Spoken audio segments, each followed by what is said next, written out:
Assalamualaikum warahmatullahi wabarakatuh. Waalaikumsalam warahmatullahi wabarakatuh. Nama saya Ridwan dari Comal, Oh ya. Kabupaten Pemalang. Ya, mari Pak. Yang akan saya tanyakan pertama, gini Pak, bagaimana kita hidup di negara yang syariat Islam nggak dijalankan, sedangkan banyak maksiat merajalela, orang-orang yang terkadang berbuat dosa dihakimi atau dihukum dengan tidak memakai hukum Allah. Itu apakah yang menghukum itu dosa? Lah orang yang sudah dihukum dilakukan penjara, melaksanakan penjara, itu kira-kira nanti kalau orang yang melaksanakan hukuman di penjara kalau sudah meninggal masih dihukum lagi oleh Allah apa tidak? Itu yang pertama. Yang kedua, ini pertanyaan yang kedua, pertanyaan titipan dari teman berhubungan dengan tadi pertanyaan yang pertama, yaitu begini Pak. Teman saya itu berusaha berbuat baik, tapi sewaktu mau nikah kadung berpacaran sebelum nikah digituin dulu Pak, ora kanti istilahnya. Lah itu kan di sini nggak dihukum seperti tadi Bapak menerangkan bukan dirajam, itu masih Gadis dan Joko sih kan berarti cambuk. Nah setelah itu teman saya itu yang pertanyaan titipan itu menyesal, terus tanya sama saya, bagaimana tolong Pak Ridwan ditanyakan nanti kalau ngaji ke MTA. Terus menyesal, terus caranya tanya sama Ustadz bagaimana cara tobatnya supaya bisa diterima. Itu yang nomor 2. Yang nomor 3, pertanyaan titipan lagi. Teman saya itu pekerjaannya Satpol PP Pak. Lah Satpol PP itu sering merahasia pada suatu itu sering merahasia PSK atau BTS. Lah teman saya itu ya sedikit ada imannya Pak. Lah waktu pas merahasia sama teman-temannya, itu BTS-nya itu malah nawani Pak. BTS-nya malah nawani, Mas nyosok dirahasia, mini bae, kita tawani gratis niku. Lah teman saya itu bingung lah, itu bagaimana Pak Ridwan? Bagaimana teman saya itu untuk mengantisipasi pekerjaannya dia sebagai Satpol PP untuk menjaga imannya gitu Pak. Nah yang terakhir ini Pak, dulu sebelum saya mendengarkan radio MTA, sering itu saya kalau malam-malam atau mana sering nyetel dangdutan Pak. Dangdutan tapi lagu-lagu pilihan, kayak lagunya Pak Waji Urama yang ada syairnya, ada artinya. Nah setelah mendengarkan radio MTA, ya kadang-kadang dangdutannya masih jalan Pak. Itu diperbolehkan tidak mendengarkan lagu-lagu dangdut, dan ditambah lagi karena hobi, kalau ada teman ada hajatan, apa nikahkan apa gimana, itu kadang-kadang saya tampil Pak, tampil nyanyi, kadang-kadang ya disuruh lagi duet sama biduannya Pak. Itu komentarnya itu di luar macam-macam. Kalau yang nggak benci sama saya katanya nggak apa-apa, itu paling sudah iseng. Nanti kalau itu dosan, nanti Omai Lama dosanya banyak sekali, itu untuk ngebikin lagu sama ninggal dino tiap isanya untuk penghasilan. Jangan saya kan iseng-iseng. Tapi yang benci ngomong itu kajian tuh tukang nembang dangdutan, kenapa? Demikianlah ingin saya mendapat petunjuk dari Bapak. Pertanyaan atas jawaban Bapak saya ucapkan terima kasih. Wassalamualaikum warahmatullahi wabarakatuh. Waalaikumsalam. Assalamualaikum Pak, nama Pak dari Comal Pak. Comal Pak, ini Pak. Satu Pak, itu saya menanyakan Pak untuk hadis yang sahih dan yang gaib itu bedanya apa? Padahal penulisan hadis itu dari zaman Rasul ke Abu Hurairah itu kan selisihnya 200 tahun. Apakah hadis itu tercover semuanya Pak? Terima kasih Pak. Wassalamualaikum warahmatullahi wabarakatuh. Waalaikumsalam warahmatullahi wabarakatuh. Saya jawab dulu ya. Bagaimana hidup di negara yang tidak berlaku syariat Islam? Bapak sudah hidup kok tanya. Bapak usianya berapa? 60, isi dandutan. Masa sudah 60 cek jogetan dandutan. Nah iya penyanyi. Orang itu kalau sudah umur 40 tahun, kebaikannya tidak bisa mengalahkan kejelekannya, siap-siap masuk neraka. Itu yang mengatakan itu Nabi, bukan saya. Jadi Nabi mengatakan, kalau sudah umur 40 tahun, kok kebaikannya belum bisa mengalahkan kejelekannya, sudah. Siap-siap tuh ambil tempat duduk di neraka. Padahal ini sudah 60 tahun, berarti kan sudah turah 20 tahun. Apalagi cek dandutan, cek nyenggol-nyenggol bidu wanitane. Ya, itu ingatan. Hidup di negara yang tidak berlaku syariat Islam sudah 60 tahun, lah kok tanya? Ya hidupnya seperti itu, kok tanya itu gimana? Ya, Bapak kalau berlaku syariat Islam, Bapak nggak bisa. Dandutan dengan bidu wanita tadi nggak bisa.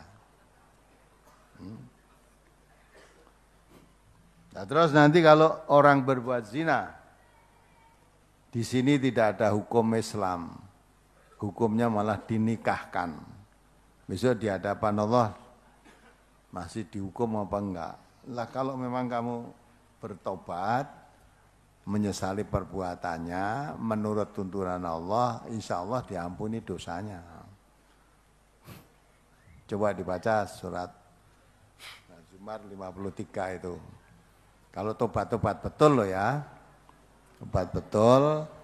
Walaupun di sini belum dihukum secara Islam, karena dulu tidak mengetahui, sekarang tahu, menyesal betul.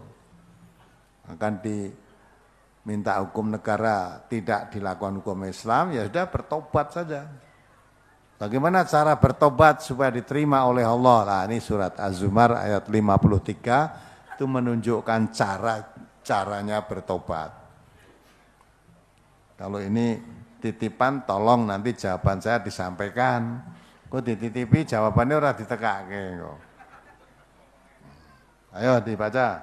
Surat Az-Zumar, surat ke-39 ayat 53 sampai 55.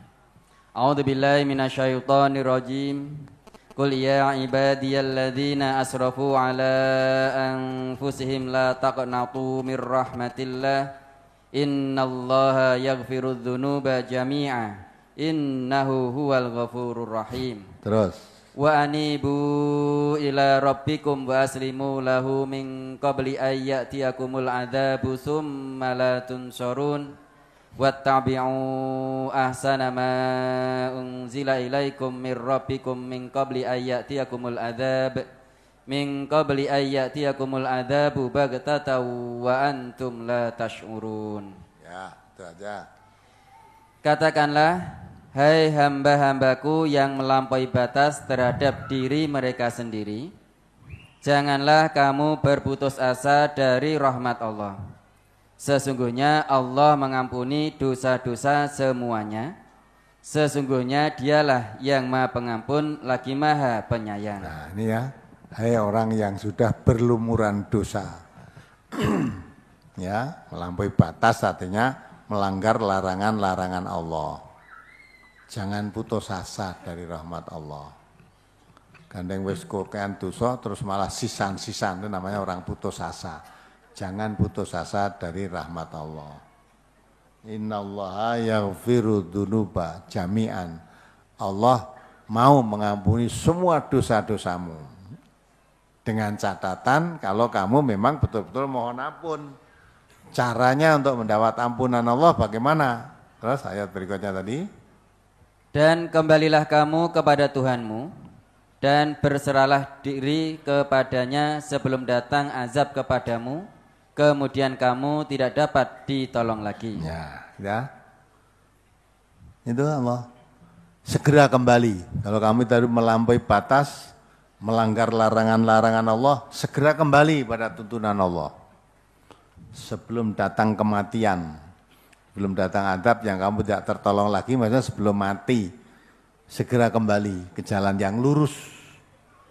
Tadi kamu melampaui batas, melanggar larangan Allah, kamu sekarang tahu, menyesal, bertobat, segera kembali. Jangan diteruskan melanggar larangan Allah itu.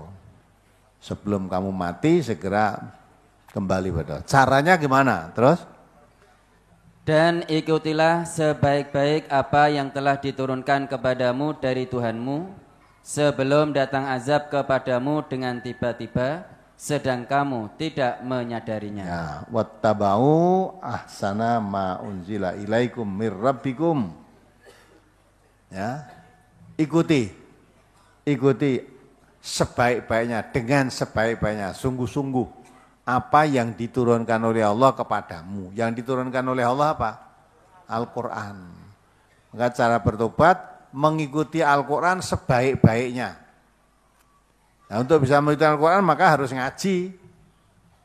Ya, kaji Al-Quran itu. Yang diperintahkan dalam Al-Quran dilaksanakan sebaik-baiknya. Yang dilarang jangan dilanggar, jangan melampaui batas lagi. Ditinggalkan sebaik-baiknya. Itu segera sebelum datang azab yang datang azab tadi secara tiba-tiba kamu tidak menyadari. Jangan dikira orang masih senang-senang itu, ya, tidak tahu datangnya azab secara mendadak. Seperti yang tadi orang pesta miras itu, wong namanya pesta maunya kan senang-senang. Seneng, wah kancane oke pesta miras, datang azab secara mendadak, mati dan tidak tertolong lagi. Tidak sempat tuh bertobat karena kamu mati dalam maksiat. Homer mabuk-mabukan itu perbuatan setan.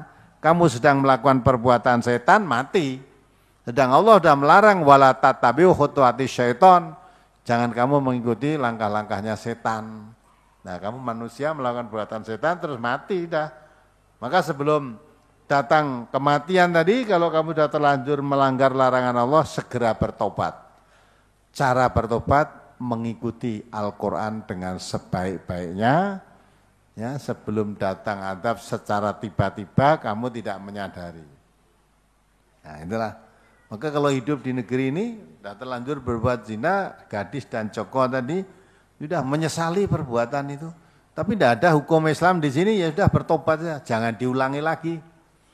Terus mengikuti petunjuk Allah yang dalam Al-Quran itu sebaik-baiknya, semaksimalnya. Mohon ampun ya apa yang sudah dilakukan, istighfar, banyak mohon ampun pada Allah. Terus diikuti dosanya tadi dengan memperbanyak kebaikan-kebaikan. Dengan harapan yaumul hisab nanti Allah menghitung amal perbuatan manusia yang baik dan yang jelek. Mudah-mudahan bisa lebih banyak yang baik daripada yang jelek. Kalau banyak yang baik itu bisa menutup yang jelek tadi. Innal hasanat yudhibnas sayyiat. Kebaikan itu bisa menghapus kejahatan. Kalau memang kebaikannya lebih banyak daripada kejahatannya. Nah, Satpol PP sering rahasia pelacur, terus ditawani apa? Nah, kalau Satpol PP sudah punya SD, ditawani seperti saya sudah punya, harusnya gitu. Engkau yang ngono kok ditawake. Itu sudah tidak ada baiknya. Paribasane makanan itu sudah busuk itu. Busuk, sudah dirubung penyakit. Ya. Maka kalau Satpol PP ya tugas betul, rahasia betul. Ojo ditawani itu gregeli. Satpol PP ya kon jabuti plang pengajian we gelem kok. Satpol PP Sidoarjo itu apa nama pengajian yang dicabuti itu. Maksudnya bareng jabuti pelacur ditawani terus gregeli. Maka harus imannya kuat. Nah ini dah apa nama lasing jabuti apa nama pengajian itu tanggungan dosamu gede kamu nanti. Apa nama pelacur malah diabadikan. Aduh, tanggung jawabmu berat. Ya neng donya kowe ketoke seneng gua wah iso bedol iso ngrusak apa nama pengajian. Ya, tanggungan di hadapan Allah nanti. Akan ditanya apa yang kamu lakukan nanti. Tugasmu apa? Kok malah tempat-tempat pengajian kamu rusak, apa nama kamu cabut tempat-tempat pelacuran, malah kowe ditawani gogloh.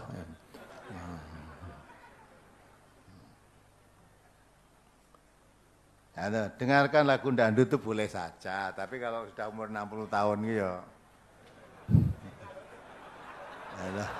Arek ngopo terusan. Kalau sekedar mendengarkan boleh, tapi terus tampil melu nyanyi, ya itu nyerempet bidu wanitane piye coba. Nah, itu maka dari itulah sudah mestinya arep tampil wi ngoco sing gedhe. Sepatut ora aku ki. Itu ya.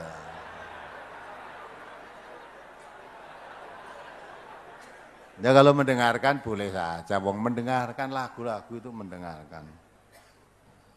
Tapi kalau terus ikut tampil di panggung, dah itu kemudian ada bidu wanitanya campur dadi satu, lah kok kene melu tampil itu berarti kan ikut mendukung, ikut menguatkan itu. Ya. Nah, sekarang ini dari Bapak dari Comal juga.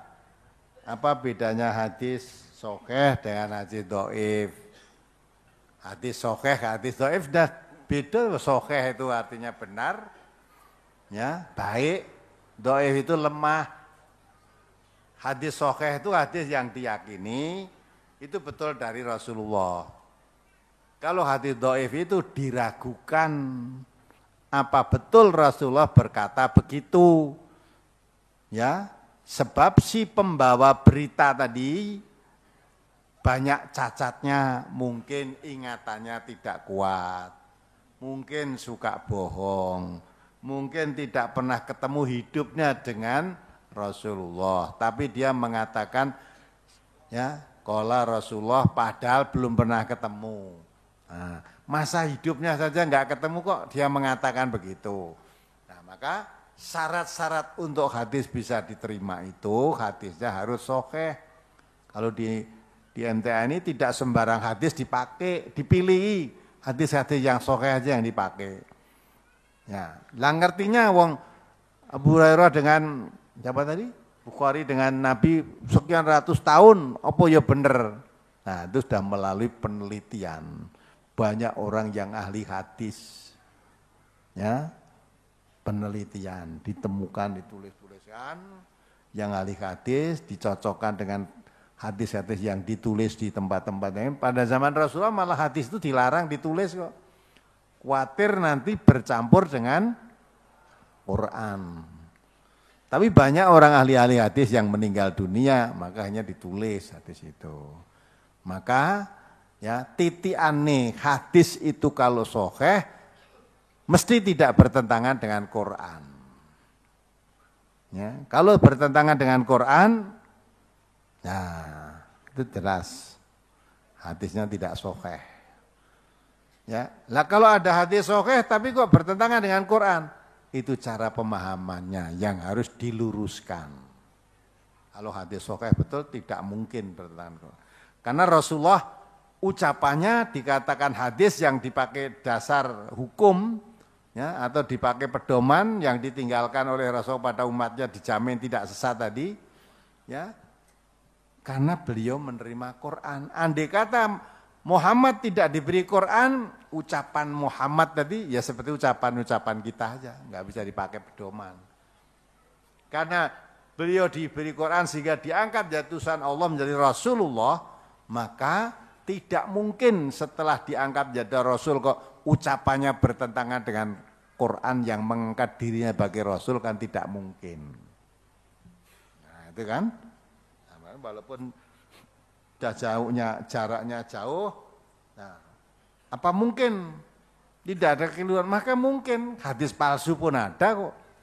Hadis palsu ada, hadis dhaif ada.